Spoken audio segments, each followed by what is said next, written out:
I think we can start now. So welcome everybody. Thank you for joining us in this new webinar from Cognitive Design Systems. I'm Léo Ballon, Marketing Manager at Cognitive Design Systems, and I'll be your moderator for this 1 hour session. So before diving into this webinar, I just wanted to mention some few things. First, this session will be recorded, so you will receive the replay at the end of the webinar. So if you want to see again the workflows that will be presented to you, or if you have if you want to check any details of the presentation, you will be able to do that after this hour. I wanted to mention also that if you have any questions during the presentation, you can send them in the chat in the Q&A tab that you have on your the right side of your screen. We'll have a dedicated time at the end of the webinar to answer as many questions as possible that you would ask. And if we don't answer them, we will reach out to you properly by email right after the event. So introducing a bit more the topic of today. So we will be talking about design forecasting, and the idea of today is to show you how you can accelerate design optimization of intricate parts for the casting manufacturing method. And for that today, I have the chance to have two experts with me on stage.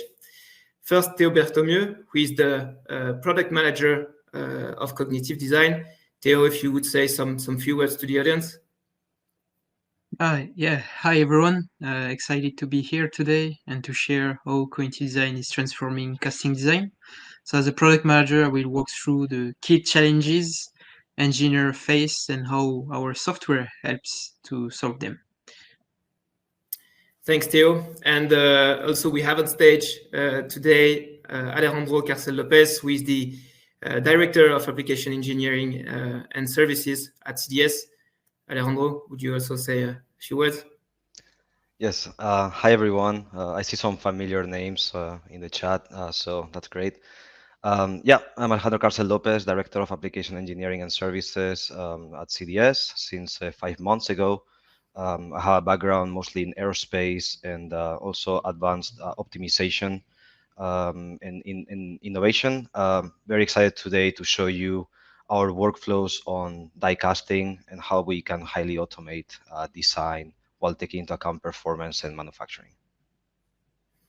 Thanks, Alejandro. So you guys, you will see that this session will be a bit, let's say, theoretical at the beginning, but we will directly deep dive into the practical practical facet of the software. So you will see what is going on exactly when optimizing a design in the software during this presentation. So very practical, very hands-on, and that's it. So without further delay, I let Theo take the floor to start the first part of the presentation, and me, I see you guys at the end of the webinar for the Q&A session. So I hope you will have a very insightful moment with us, and yeah, see you later.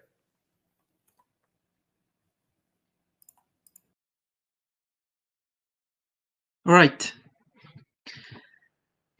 So let's speak a bit about CDS, few metrics. So CDS is a software startup, as you might know. It was founded in March 2021. We got our 4th anniversary recently, and now serving more than 60 customers worldwide in various industries.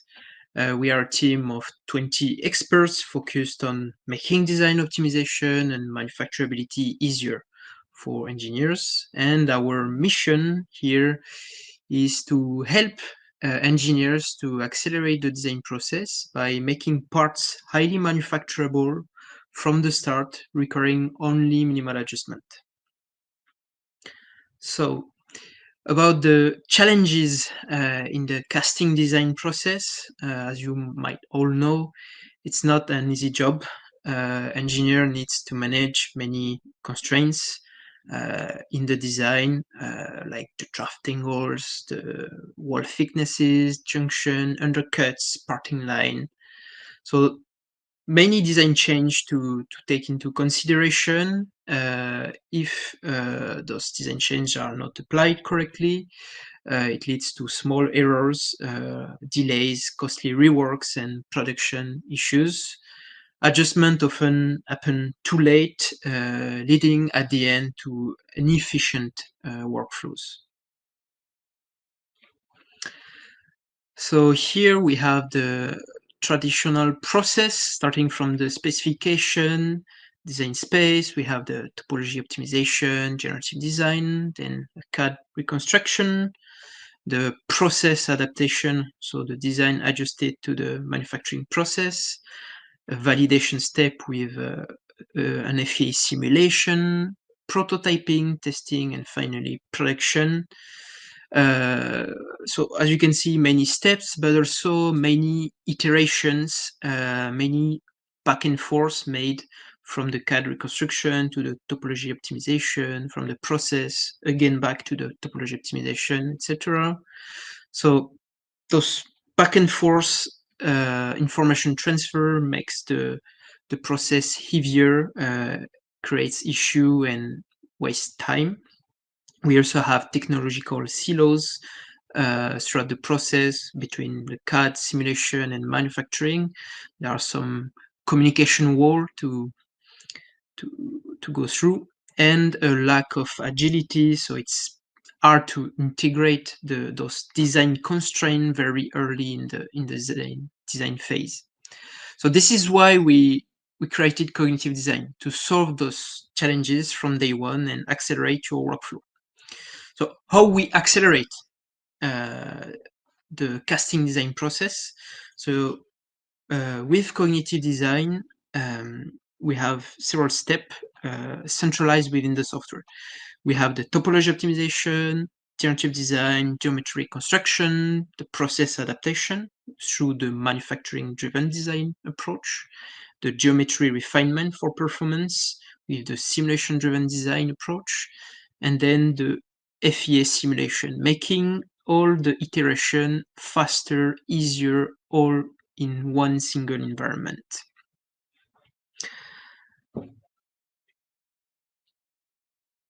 So then, what is cognitive design? So cognitive design is an on-premise software that helps engineers to design the manufacturable parts from the start and reducing iteration cycles, accelerating at the end the production.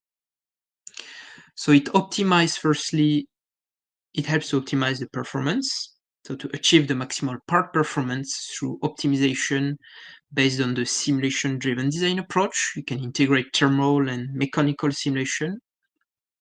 Then, secondly, we ensure inside the software, we optimize the design for manufacturability. So the software helps to automatically adjust the design to meet casting constraints with manual and minimal inputs. And then finally, it helps to accelerate the design cycle thanks to its parametric design approach. So you can tweak, iterate, and reuse all your workflows within the interface using a visual and easy to use node interface. So it's not just a tool, it's an automated software that helps engineers design faster, smarter, and without bottlenecks. Let's take a look at the key features, highlighted features in this webinar. So we will speak about two use cases. The first one will be based on the gearbox housing, and the second one on the car suspension knuckle part.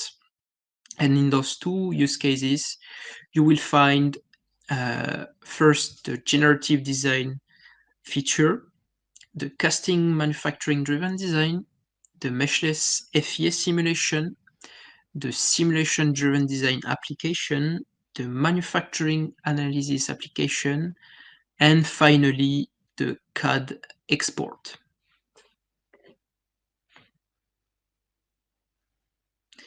So now let's see how it works in action. Alejandro will show you how cognitive design applies to real casting workflow. So Alejandro, the floor is yours.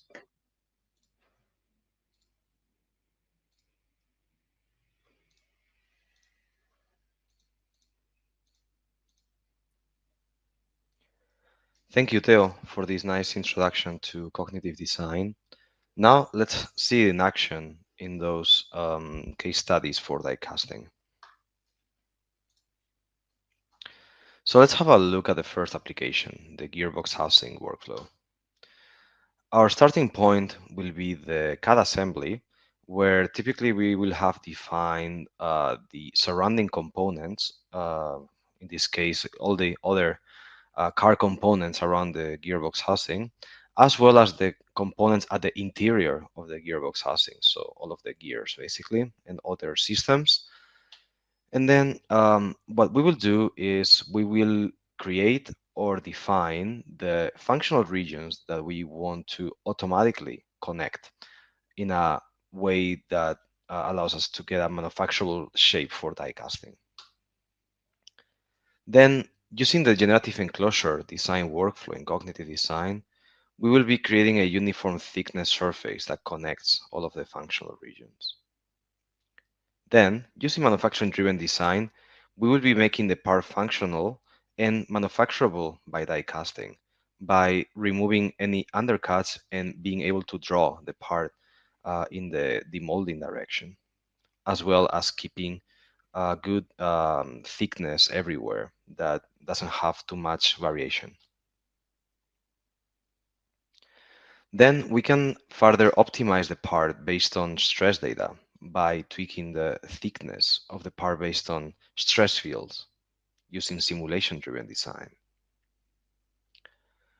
With manufacturing analysis, we will be able to analyze the thickness and also the draft angle of the part, and then apply automated modifications if needed. And then finally, we will convert the part back into CAD format, and then we'll be exporting it into CAD software so that we can have it integrated in our assembly. You will see that we can do this in a way that allows us to have interfaces that are clean, that are prismatic and functional. And then the part will be ready to be sent to the manufacturing engineering team for final refinement.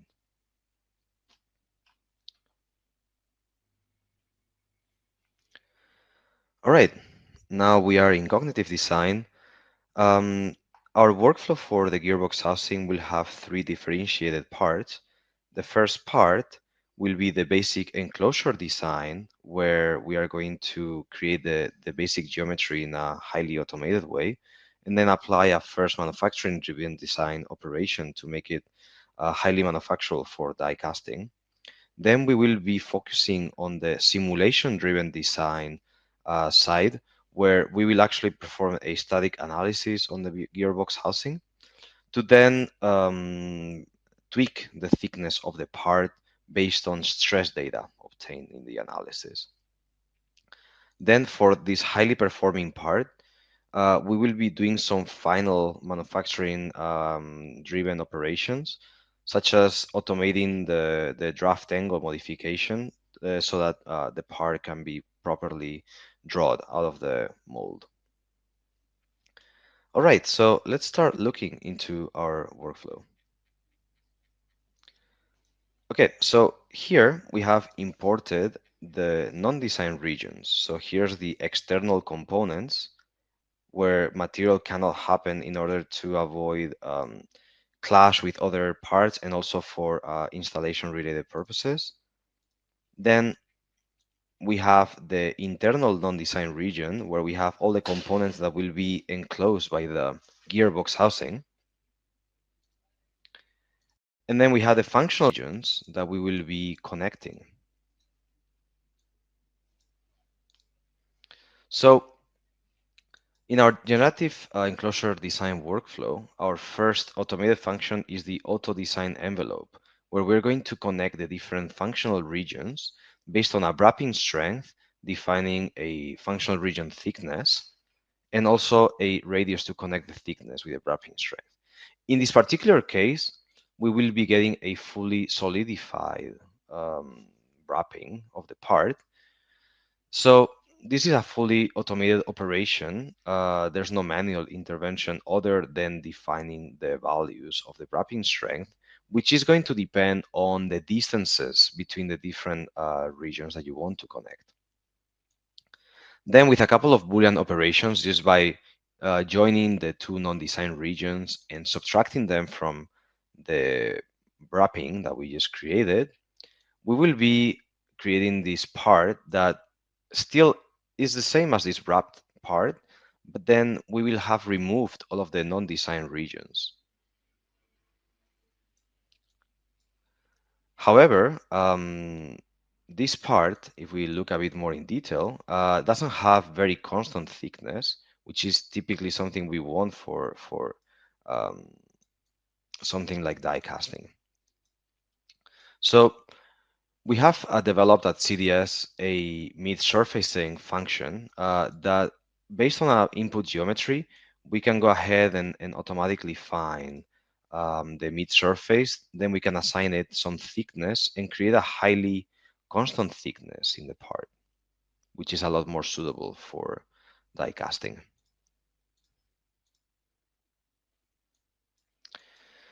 Then, thanks to manufacturing-driven design, we are going to guarantee a minimum thickness, and any undercuts that we have in the part will be corrected. Also, by joining the functional regions, we will get this geometry that is highly demoldable and has fairly constant thickness while integrating the functional regions. All right, so that was the first part of the workflow where we created a automated enclosure while keeping the functional regions and having a very constant thickness and having no undercuts in the part. Next, we will be doing the simulation-driven design workflow. So what we have done here is identify the different areas where we're going to apply boundary conditions. So for example, in these faces that we selected in green previously, we are applying a restraint. So we are basically fixing those regions.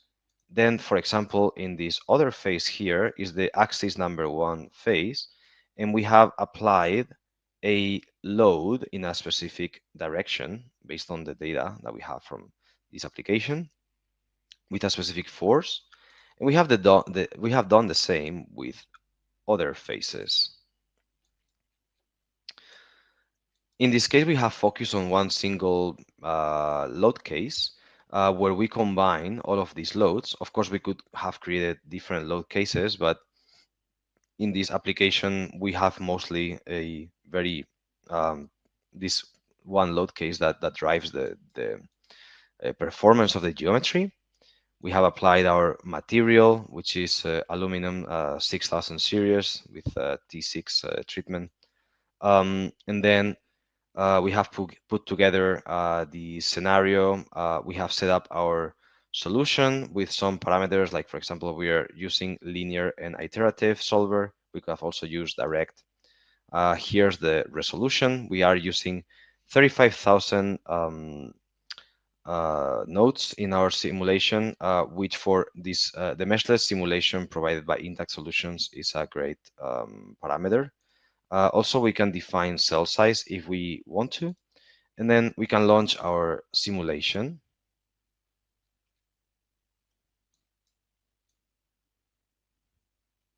So here we can see the geometry, and we can post-process different values. For example, the displacement of the part, or we can have a look at the von Mises stress. All right, so we see that the values are not very high. We are about 8 megapascal. It's more a matter of durability, of course. And then what we're going to do is, even though the stresses are not very high, we are still going to tweak a little bit the thicknesses in order to reduce the stresses while saving weight in the part. So we extract the von Mises field, and then with our simulation-driven design, we have different options here. We are going to focus on the variable offset option. We will be removing about 0.5 millimeter of material in all the low stress areas. And in the high stress areas, we're going to be adding 1.5 millimeters of thickness.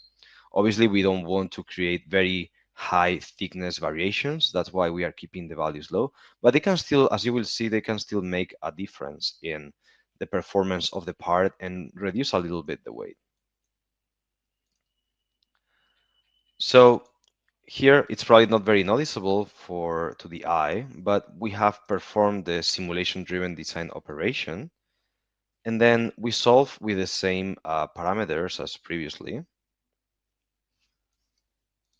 And then when we look at the result, we see that now our part has 7.26 megapascals of von Mises stress, whereas before we had about almost 8 megapascals. So we have reduced quite a bit the von Mises stress. Also, if we look, for example, at the displacement, now we are about 0.018 millimeters, whereas previously we were in 0.0196 millimeters. So we have also become a bit stiffer.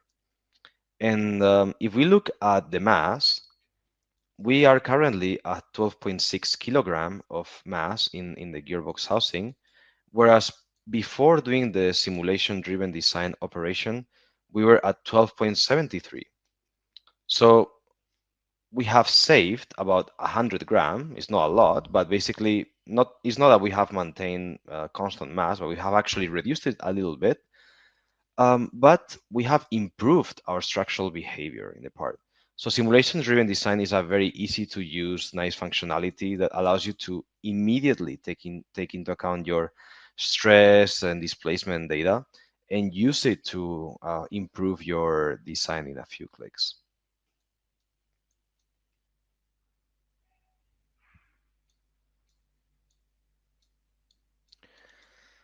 All right, so the last part of the workflow is where we are going to do some final tweaks based on the manufacturing analysis. So here we have our manufacturing analysis block with which we can adapt to different manufacturing methods. Here we're focusing on die casting. We're going to guarantee a minimum thickness of 5 millimeters in the part and also analyze for an average thickness of 5 millimeters with a max allowed deviation of up to 2 millimeters. We will also detect any overly small features in the part below 6 millimeters, and also we will analyze the part for draft angle. All right, so here's the analysis of our part. First of all, we have the minimum thickness. We can see that we have overall a good minimum thickness behavior. Some of the interfaces, because of the design space, have slightly lower thickness, but overall, we have a pretty good minimum thickness analysis. Similarly, for thickness variation, we have quite some areas, mostly in the functional region. So this could be improved if we take this into account at the early design stage. Sometimes it may be difficult to fully meet the requirement based on the assembly constraints, but at least we see that overall we are green everywhere, and then in there we have a bit more thickness variation in the interface areas. For feature spacing, we don't have any major issues. However, when it comes to draft analysis, we have quite a few problem areas. So we see the core and the cavity, and we see in blue we have the correct draft angle on this side, and green is the correct draft angle on this side. Red being that the part is considered straight in the sense that it is below the 1 degree draft angle requirement, but still positive in that side, on that side. So yeah, we can see that we have a bit of a problem with the draft at the moment. And we have recently incorporated into the software a automated draft functionality, which is still in beta, but that works quite well in most cases. So we can see here, you can see that we have done some automatic modification of the part, probably these areas where we can observe it the best. And then when we analyze the automatically modified part with the new draft angle, you can see that we have fully gotten, well, almost fully gotten rid of the problem.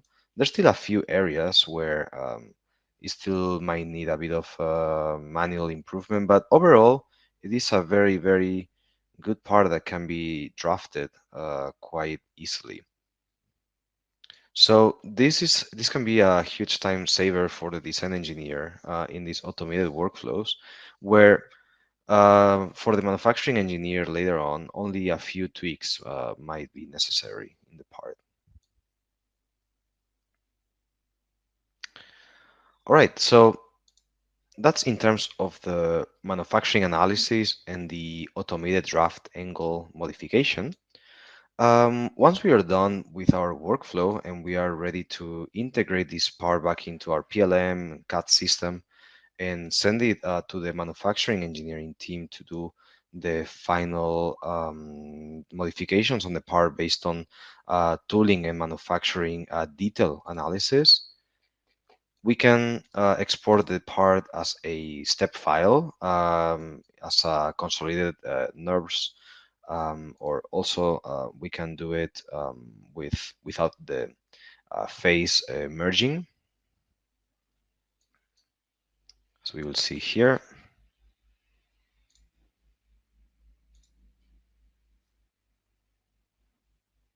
So that will take a few instants to render. Here we go. And then you can go ahead and export this part into a CAD system. So for example, like we did here in Katia, and you can do some intersections with the design regions that are functional so that you have fully clean interfaces in the areas of interest. So the part that we export from cognitive design is a part that you can further modify and tweak in your CAD tool. If you have a surface modeler, you can do some final modifications on those areas where there's still some draft angle modifications needed. But you can see that overall, we automated most part of the design workflow.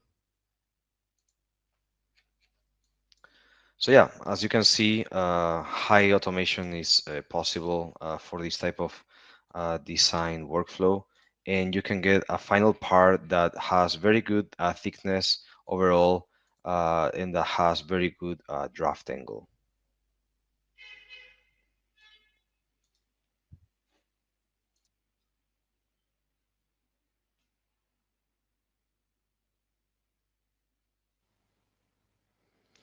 All right, so let's summarize what we have just seen in cognitive design.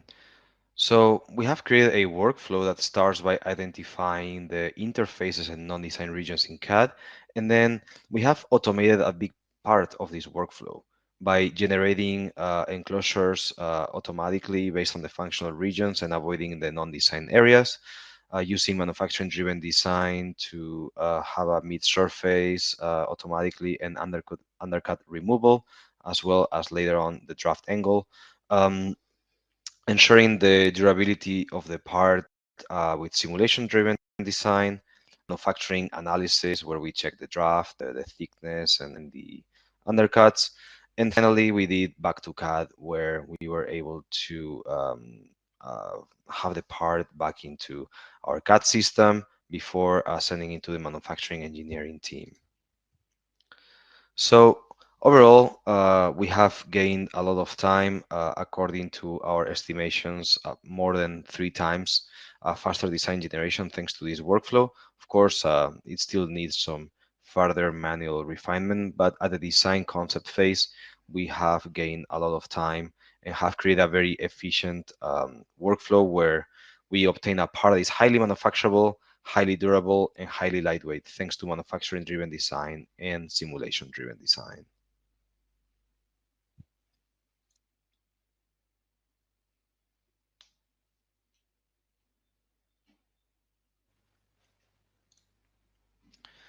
All right, so let's have a look at our second use case today, the car suspension knuckle. So now our starting point will be a design space, of course, with its functional regions. Sometimes it's easier to create a design space, or maybe it's available from before and we want to improve it, right? So this is a bit of a different case from the previous one where we automated the full enclosure design. Here we are going to focus more on optimizing a existing design space and making it manufacturable. So with generative design, we optimized this geometry from a performance perspective. At Cognitive Design Systems, we develop multiple generative design algorithms. It's not the focus today on how exactly we did this. We will be presenting very soon more information through webinars and case studies on our generative design methods. So stay tuned to learn more about those. The focus today is more on how we use manufacturing-driven design to make the part functional and more manufacturable. And then again, simulation-driven design, another example of how we are going to increase the thickness in high-stress areas and reduce the thickness in lower stress areas. We will see again manufacturing analysis on this part and how we drive some modifications to make it a lot more manufacturable before we convert it into CAD with a clean interface regions and send it to the manufacturing engineering team for final detailed modifications based on tooling and detailed manufacturing analysis. All right, so back into the software, we're going to go ahead and import the generative design result, which you can see here, which as mentioned has been obtained with one of the generative design methods that we are currently developing at CDS. So more on that in the near future, stay tuned. Also, we're going to import the design space, which we can see here as well. And then we're going to import the functional regions. So in this case, we have already pre-selected them in the CAD system, but they could have also been selected with our faces selection block or with our extract cylindrical surface block. Excuse me. All right, so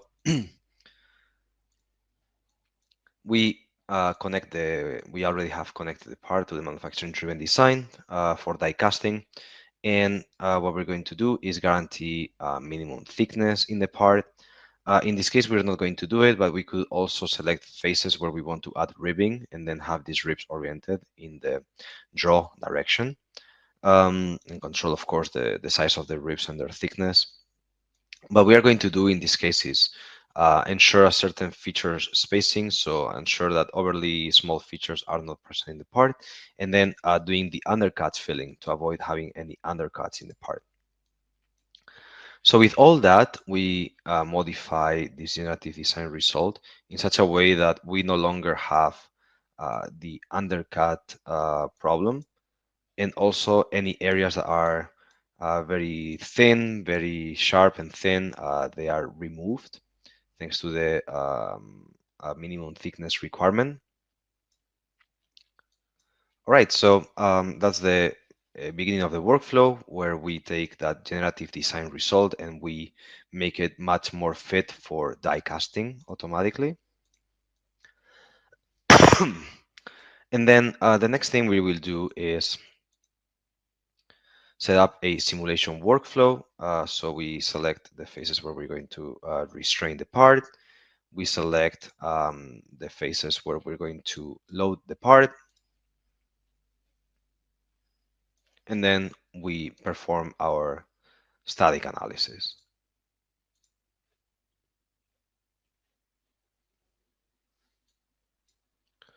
So we have obtained, for example, 22 megapascals as maximum von Mises stress. And then with simulation-driven design, again, we're going to remove up to 0.5 millimeters in low stress areas and add up to 1.5 millimeters in high stress areas. So here's the modified part. It's not very easy to see by eye since the values are not so big. But when we do a new simulation, then you can see that we have indeed improved the stress behavior. So 20.8 megapascals versus 22 megapascals previously. If we look at displacement, however, you will notice that actually now we have lost a bit of stiffness in the part, which is normal since we have removed quite some material in some areas. But yeah, the stress behavior has improved. So in this case, we've gone from 1.9 kilos to 1.82 kilos. All right, so that is the simulation-driven design part of the workflow. And again, what we will do next is do a manufacturing analysis on the part. So similar to the previous gearbox case, we have access to different parameters. The most relevant one at the moment here is the draft analysis. So you can see that there are quite a few problem areas. This is why we've been working on automating the task of correcting draft angle in the part to incorporate to our manufacturing driven design functionality. So here's the corrected part with the automated draft angle. And then when we do the draft analysis again on the part, you will see that this algorithm has allowed us to remove most of the problem areas. Okay, so we're still refining this algorithm at CDS, but it already allows the design engineer to gain quite some time in dealing with topology optimization or generative design results and making them fit for die casting. Now in a surface modeler, we can detect again the areas that need draft, and it's very few areas. So this would be a very quick operation in any surface modeler. So yeah, we can export the part after doing manufacturing driven design, after doing simulation driven design, and the draft angle correction. We can export it, for example, with merge faces NURBS, or we can also do it without actually merging the faces.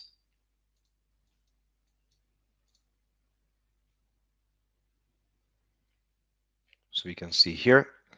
And then one more time, we can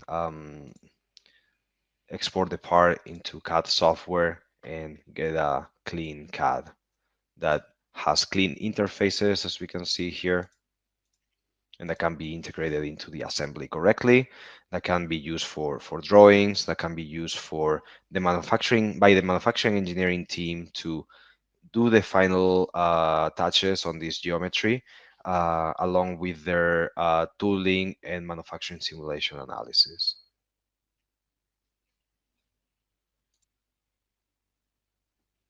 All right, so let's have a quick summary of the workflow we just witnessed in the software. We started from a generative design result that is highly performing from a structural perspective, but not so feasible. That's why we did a combination of manufacturing-driven design with simulation-driven design to make the part free of undercuts with thickness control and to improve the durability under certain load cases. With manufacturing analysis, we were able to check the draft angle, the thickness, the undercuts on the part, and we showed you quickly our new draft angle correction function, which is still in beta phase, but that is already highly improving most of the problems in the part, which makes it much easier to get the final manufacturing ready geometry for the manufacturing engineer. We showed you how with our back to CAD functionality, we are able to integrate the part back into the CAD software and have it with fully clean interfaces for correct assembly integration and for manufacturing. So we witnessed a highly automated workflow where we can create a part that is highly manufacturable, highly lightweight and durable, very fast with just a few clicks, and by determining some numerical parameters. We hope that these automated workflows that we showed you today look interesting. Our mission at CDS is to allow design engineers to produce highly performing parts that are feasible, that are manufacturable much quicker, and to pass it to the manufacturing engineering team in such a way that we minimize the amount of back and forth between design and manufacturing. Thank you for your attention. Now I'll be passing it to Leo for the Q&A session. Thank you.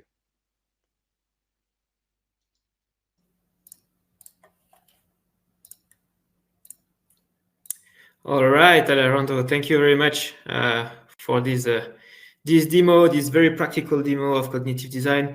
As I told you guys, this session was aimed to see how it works in the software, how you can, as you could see, quickly optimize a part for casting. Well, I think we can jump into the Q&A session now. So again, if you have any question, you can put them in the Q&A tab on the right side of your screen, and I think we can start just right now. First, we had a question from Harold. I think it was related to the first use case that you presented, Alejandro, and it was, so what change in weight did you have after the automatic draft angle fix? How to compensate for performance and weight change? Hi, Harold. Good to see you in the chat. So yeah, we added about 3% of weight in the draft operation, since 1 degree is considerable for this type of part that is quite tall. And yeah, we could try and do multiple iterations of simulation-driven design and manufacturing-driven design to further refine the performance and the weight. So in this example, for simplicity, we only did one, but yeah, you could definitely go ahead and do a bunch of iterations. I hope this answers. Okay, and so there is another question. I go question by question, guys. So that's normal if we have the same two different questions in a row from the same person. So another question from Harold: what happened with the thickness constraint? Sorry. Yeah, I think you are talking about the fact that we had a constant thickness and then we still had some variation. So yeah, we create the mid-surface with constant thickness. However, the mid-surface has some undercuts, and actually when we remove these undercuts, we add some material in some areas, and that causes the thickness variation. It's still a very controlled thickness variation, but similarly, it's something we are actively investigating. We think that by doing different iterations between mid-surface and the undercut removal, we might be able to obtain an even more thickness that is even more constant thickness while maintaining the drawing requirement and the draft angle requirement. Super. A question from Clément: what is the largest part CDS software has been used to design diecast? Has it also been used in sand casting? Okay, I can take that one as well. And tell if you want to chime in after regarding the sand casting. But yeah, we have done a sheet metal assembly from a car that is about 60 kilos. Yeah, and a steel sheet metal assembly, we have actually consolidated into one single aluminum die casting assembly, what some people call giga casting. It's still something that we are exploring, but yeah, this is also an application of our interest. And regarding die casting, I'll let Theo address that, but it's my belief that we will be adding that into the software at some point as well. Yeah, sand casting, yeah, it will be added soon. You could actually use the casting, some die casting changes, but yeah, we'll definitely add a specific die casting modification. Okay, so there is also a question from Ibrahim. Is it usable for 3D printed parts, if into bracket, different additive manufacturing processes? Yes. So actually, we have worked a lot on 3D printing. So precisely now, today, we wanted to show you how our automation and manufacturing-driven design can be used in traditional manufacturing, but we have a lot of content on 3D printing as well. Super. And last question from William. Besides thickness and draft angle, are there any other manufacturability aspects that are verified through your design workflow? Mm-hmm. So yeah, for die casting specifically, yeah, there's the thickness variation, the draft angle, also the undercuts, and then something that we can also do, for example, is if you have casting simulation data, we can use that data to modify the design and to do further refinement. We have checked with some tools the porosity of the parts, and it's quite good. But yeah, you could, let's say, get some simulation from casting and use that to further refine thicknesses in the part in order to improve the flowability of the molten metal. Okay, and there is another question from Harold. Do you have shape optimization possibilities in cognitive design? Yeah, so we have simulation-driven design in terms of, you read data, static, thermal, flow data, and you use that to shape the part. Then, as explained during the webinar, we are incorporating a whole generative design package into the software. This will be including topology optimization, but also some other generative design algorithms such as topology weaving. I don't want to spoil it too much, but this is coming up this year very soon. So please stay tuned on that, because I think it's going to be very, very interesting. Especially, I know, Harold, you're an expert in topology optimization. So I think we should definitely have a discussion on this. And yeah, generative design, topology weaving, this will include, for example, the possibility of optimizing the geometry, not only based on performance, but also based on things like manufacturability, or we'll be even looking at things like the cost of the part. Super cool. I don't see any other questions. So I think we are done on that. Oh, yeah, there is another question from Harold, actually. And finally, would you see your simulation-driven design as field-driven approach?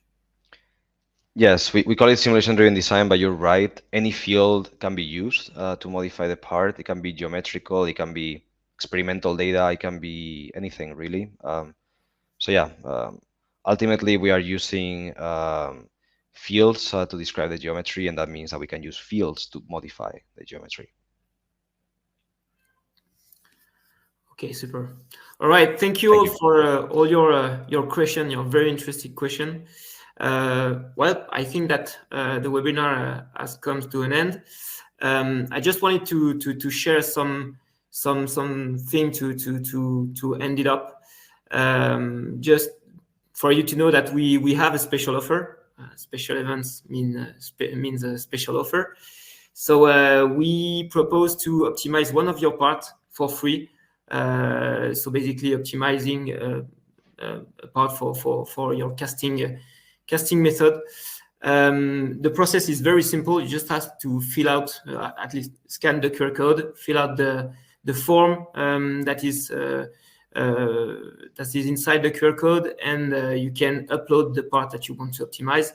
And then 2 days later, 3 days later, you will receive a detailed report of your part with the performances that has been optimized, and also, of course, the new 3D model of the part. And of course, if you have any question related to our software, if you want to get a demo of the solution, it's possible. You just have to, again, scan the QR code on your right side of your screen, and we can set up a meeting. Or if you have any question related to the software, we can answer that. So thank you very much, everybody. Again, this was really interesting to have you during this webinar. I hope you guys enjoyed also this session with us. We'll continue to provide more and more content regarding, of course, cognitive design capabilities, but also mainly also focused on the casting manufacturing method. So thank you all, and see you later. Bye bye. Thank you very much. Thank you. Bye bye.